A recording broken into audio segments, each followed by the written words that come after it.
दिल्लीच्या जंतर मंतरवर सुरू झालेल्या विद्यार्थ्यांच्या आंदोलनाने आता केवळ रस्तेच नाही तर राजकारण सुद्धा तापवलंय। विद्यार्थ्यांच्या न्यायाच्या लढ्याला पाठिंबा देण्यासाठी शिवसेना युबीटी पक्षाचे प्रमुख उद्धव ठाकरे थेट आंदोलनस्थळी पोहोचले।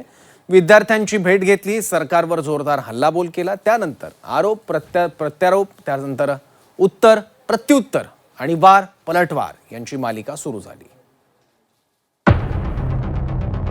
दिल्लीच्या जंतर मंतरवर विद्यार्थ्यांचा संघर्ष सुरू आहे आणि या संघर्षाला आता राजकीय रंग चढू लागलाय। विद्यार्थ्यांच्या समर्थनार्थ उद्धव ठाकरे थेट दिल्लीत पोहोचले आणि आंदोलकांची भेट घेतली आणि सरकारवर जोरदार हल्लाबोल केला। देशात दिसणारा आक्रोश आजचा नाही, तो गेल्या 12 वर्षात साचलेल्या असंतोषाचा उद्रेक आहे असं म्हणत उद्धव ठाकरेंनी मोदी सरकारवर थेट निशाणा साधलाय। लोकांना रस्त्यावरती यायचंय, लोकांना रस्त्यावरून व्यक्त व्हायचंय, त्याच्यामुळे त्यांना त्याच्यापासून कोणी अडवू नये।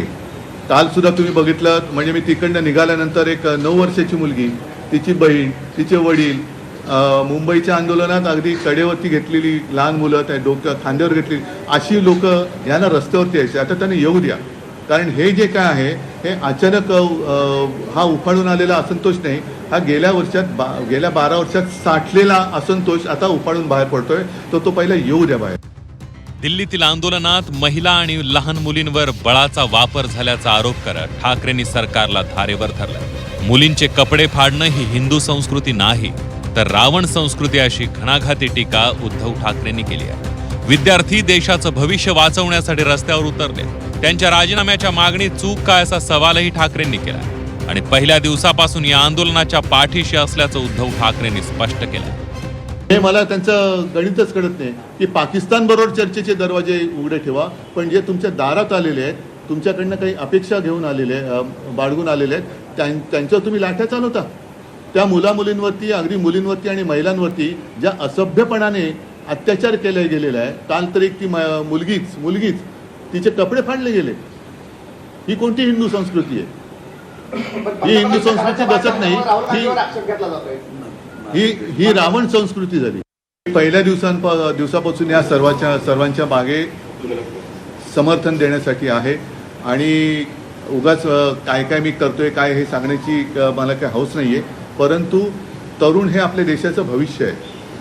भाग्यविधाते ज्याला म्हणतो आपण, त्या भाग्यविधात्यांचं भाग्यच जर का तुम्ही चिरडून टाकणार असाल तर ती लोक का ऐकणार नाहीत। आणि ज्या वेळेला अशा तरुणांची तुम्ही झुरळ म्हणून निर्वत्सना करता, तेव्हा तर मला असं वाटतं हे सहनशीलतेच्या पलीकडे। आणि या मुलांना कोणीतरी एक आधार देण्याची गरज आहे। आज त्यांना जर आपण आधार दिला तर हे देशाचे भावी आधारस्तंभ देश वाचवू शकतील, पण आजच जर का ह्या आधारस्तंभाला तुम्ही तोडून मोडून टाकून हुकुमशाही लादणार असाल तर ही मुलं गप्प नाही बसणार। मुख्यमंत्री देवेंद्र फडणवीस यांनी या आंदोलनाचा राजकीय वापर होत असल्याची टीका केली होती, त्याला उद्धव ठाकरेंनी तितक्याच मिश्किल शैलीत उत्तर दिलंय। आंदोलन फेसलेस नाही तर या आंदोलनामुळे सरकारच्या तोंडाला फेस आलाय असा टोला ठाकरेंनी लगावलाय। दिल्लीमध्ये जे आंदोलन झालं, अनेक राजकीय पक्ष त्यामध्ये आपली पोळी कशी भासता येईल हा प्रयत्न करतायत। अनेक अशा संघटना की ज्या संघटनांचा या विषयाशी घेणं देणं नाही आहे, पण अराजकता कशी तयार करता येईल त्याचाही प्रयत्न करतायत। ज्यावेळी फेसलेस आंदोलन असतं त्यावेळी आपण दिल्लीमध्ये देखील बघितलं की कशा प्रकारे नेतृत्वहीन अशा प्रकारचं एक त्या ठिकाणी व्यवस्था आपल्याला पाहायला मिळाली। अशा लोकांच्या बोलण्याला किंमत देण्याची गरज नाही। शेतमालाला जरूर किंमत द्या, पण अशा नेत्यांच्या बोलण्याला किंमत देऊ नका। फडणवीस असं म्हणतात की फेसलेस आंदोलन आहे, त्याच्यामुळे त्याचं नेतृत्व त्यांचा फेसलेस म्हणजे तो पुसून जरा तो लेस झाला असेल म्हणून तो तेवढ्यापुरतं आजच्या त्याला फेस लेस दिसला असेल, तो पुन्हा फेस आला असेल त्यांना। आता अराजकता मागवण्याचा पण यामागे प्रयत्न केला जातोय, कारण असं आता मला पण वाटायला लागलंय, कारण ज्या तऱ्हेने सत्ताधारी वागतायत तर सत्ताधाऱ्यांचा डाव देशात अराजक आणण्याचा आहे का? आणि आता मला असं वाटतंय की जसं एक यांचा एक हातखंड आहे बदनामीचा की यांच्यामध्ये पाकिस्तानी घुसलेत, तर मला असं वाटतं सत्ताधाऱ्यांमध्ये कोण पाकिस्तानी नाहीये ना। दरम्यान दिल्लीतील आंदोलनावरून सदाभाऊ खोतांनी वादग्रस्त विधान केलं।